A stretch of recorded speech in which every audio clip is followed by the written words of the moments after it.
My blissful gorgeous selves, as soon as Lord Shiva in the Mount Kailas heard the news of the death of Sati through stupidity of Daksha, the streams of tears flowed down non-stop from his eyes, as if offering water oblations to the departed soul of his beloved wife.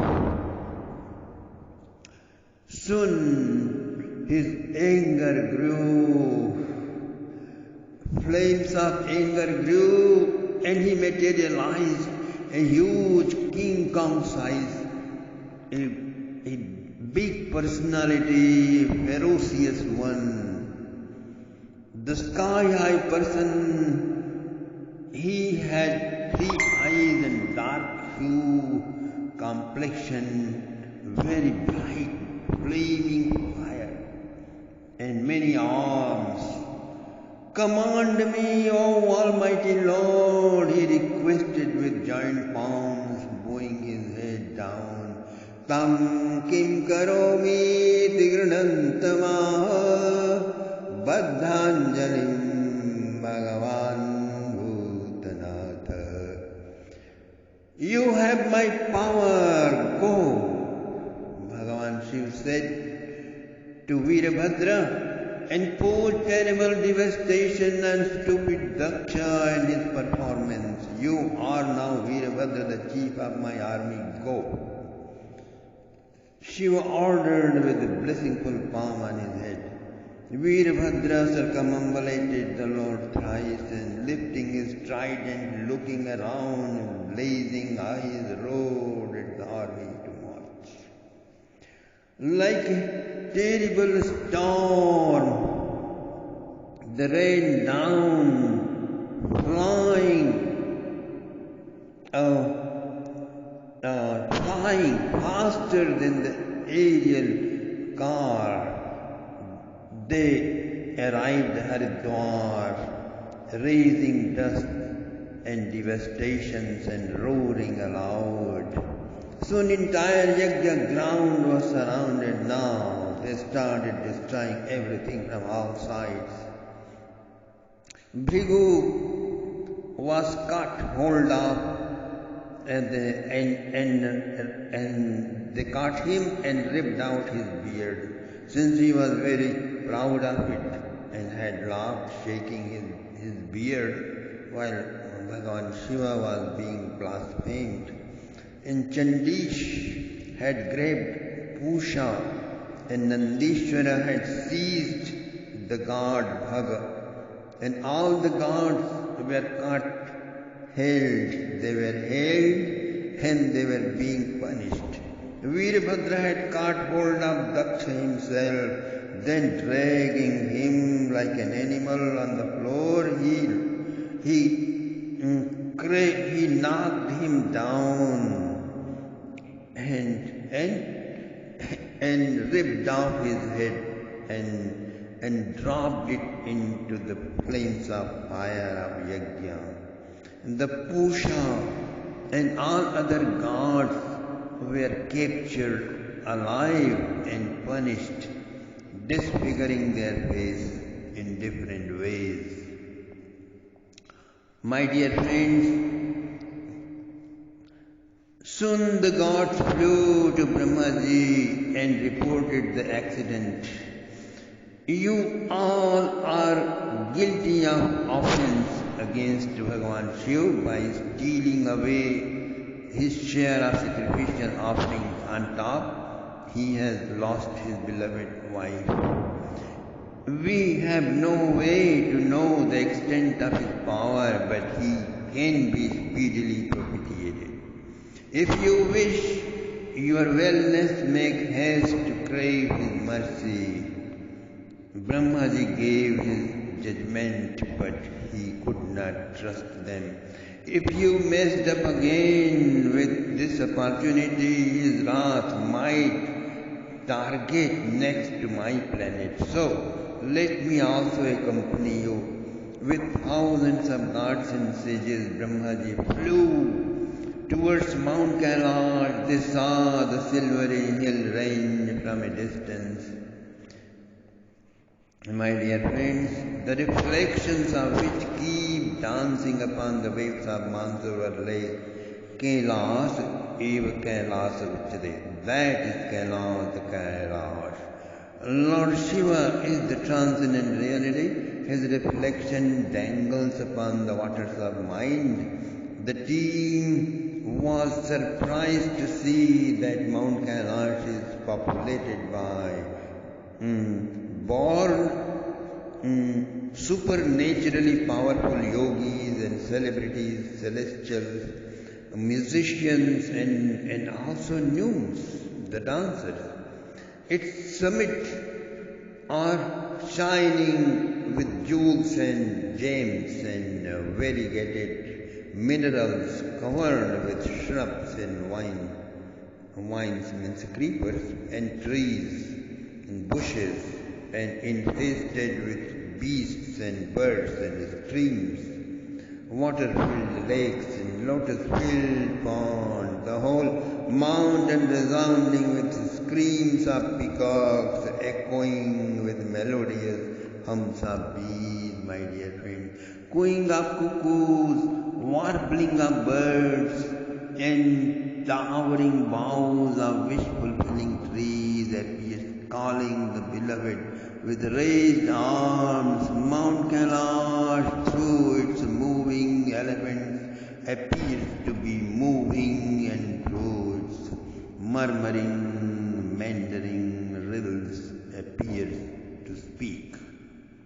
Abhayantamivodhastai, Shukdev Maharaj describes the beauty of Mount Kailash. Abhayantamivodhastai, Dvijan kamadughair drumai, Vrajantamiva matangair granantamiva niradharai. It is not just a snow or ice-clad little hill as it appears nowadays, but most beautiful, charming, beautiful residence of Bhagavan Shiva. Mountain is perfuming with mandar, parijat, tamal, tal, ashok, kovidar, arjun, kadam, punnag, bakul, champak, piyal, madhu, and many different wines such as kundan, madhavi and mallika, udumbar and jasmines and pines and palmyras and mangoes bearing trumpet flowers, cardamoms, creepers and waved leaves, big trees, banyans, and bananiums and birch and bananas and rose apples and date palms and soap nuts and hop plum and trees and clusters of bamboos, deers and monkeys and lions and boars and goats and antelopes and musk deers are leaping, playing and enjoying Shiva experience, my dear friends. And lots of lotuses and lilies are blooming in the ponds, surrounded by clusters of banana trees. Swans are floating on the water. All gods were astonished to see Mount Kailash hemmed by the holy Nanda river of crystal clean water, hallowed by the festive baths of Divine Mother Sati Devi. Paryastam Nandaya Satya Snana Punya Tarodaya Vilokya Bhutesh Girim Vibudha Vismayam Jayo.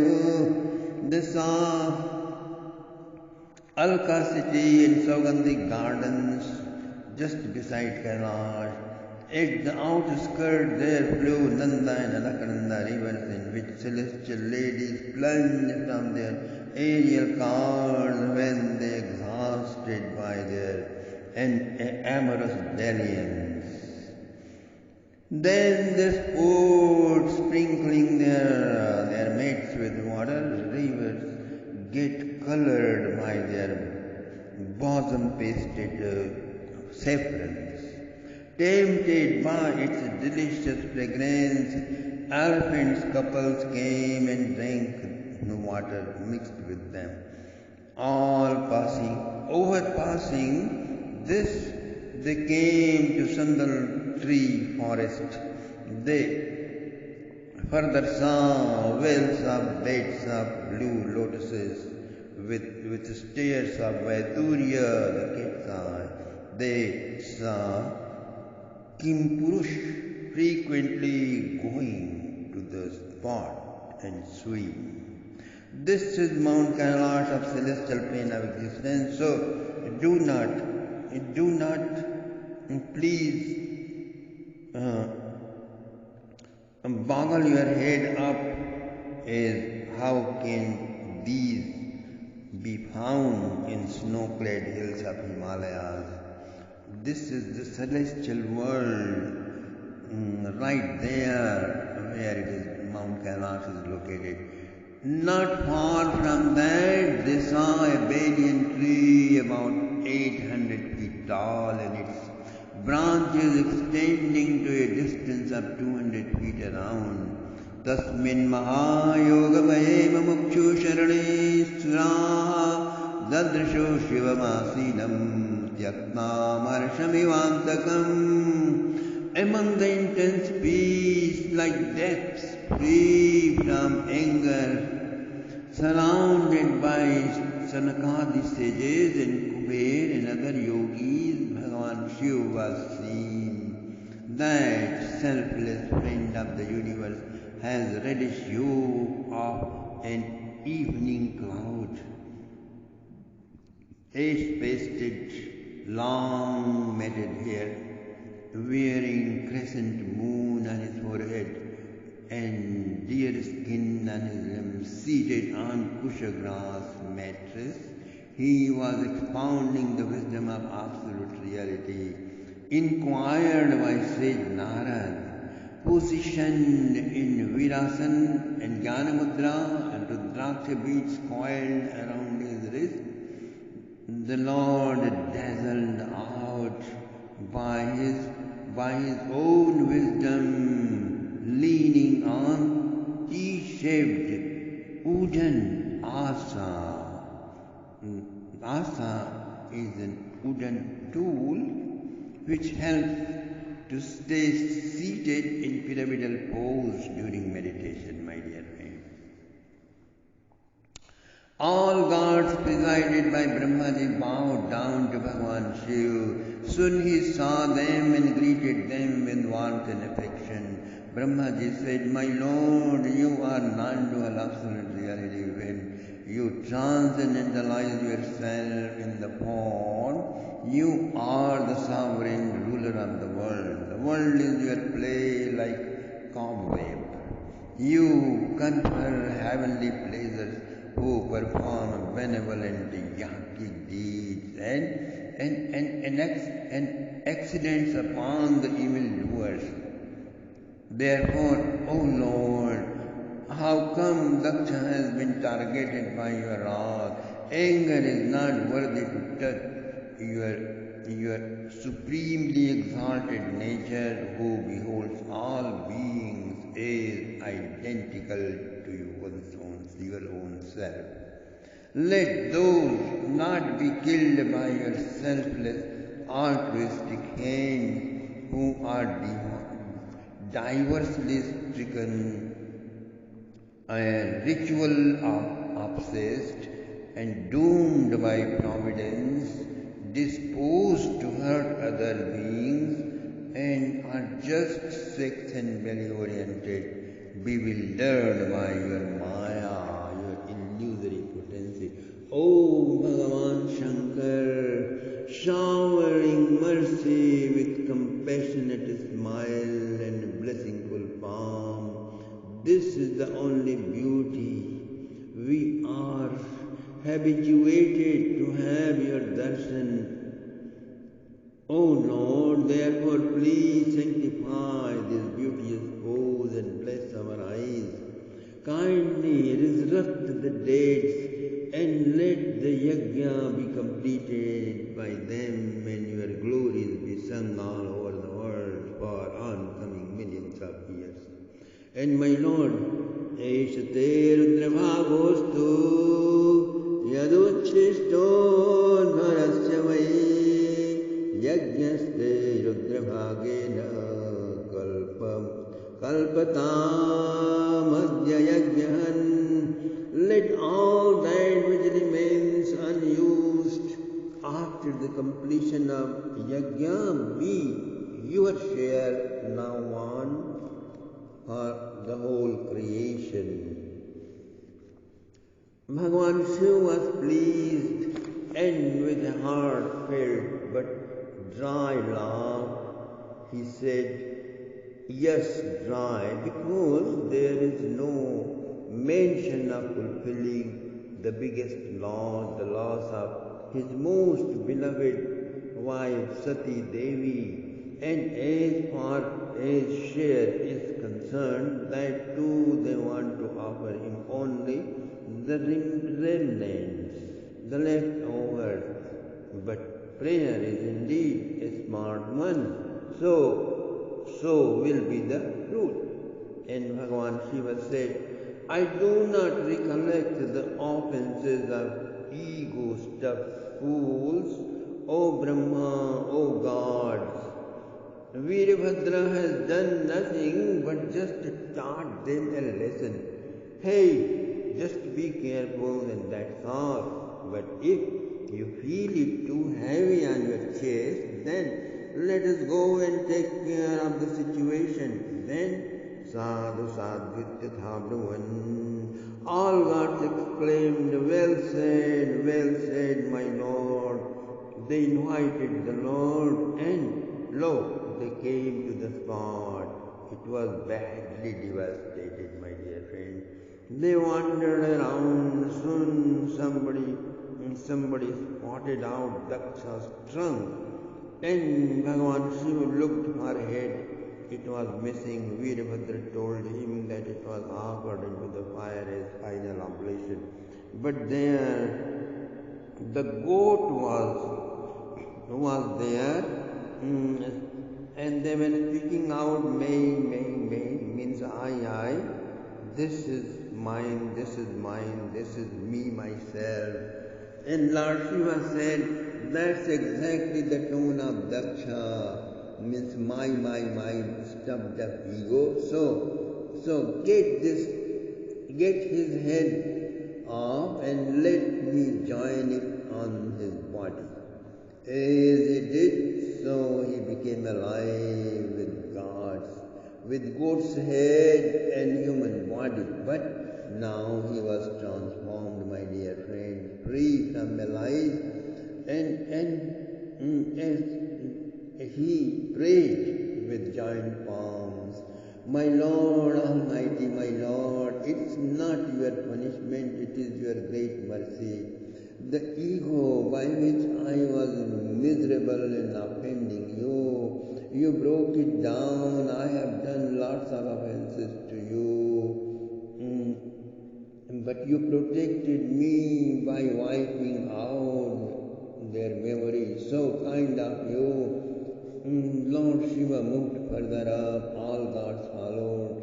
They saw God Bhaga. His eyes were broken. Let him look like as he is, but he will be able to see in sunlight. Now he saw Pusha God Pusha. He will eat offerings ground by offerers' teeth, okay? Those who will offer, their teeth will be used and he will be fed. Then he saw thousands of limbs, broken gods and sages. He then ordered Ashwini Kumar couples to heal them all, and they did all well. Now Lord saw Bhrigu and his beard. He was all ripped out from the road and looking very ugly, like ruthlessly pulled off hair of the Muslims or Jain monks. So Bhagavan Shiva thought, how will he get his beard now? After all, he is from the family of father-in-law. He is married with Sati Devi's mother's sister, daughter Khati. So Bhrigu could be joked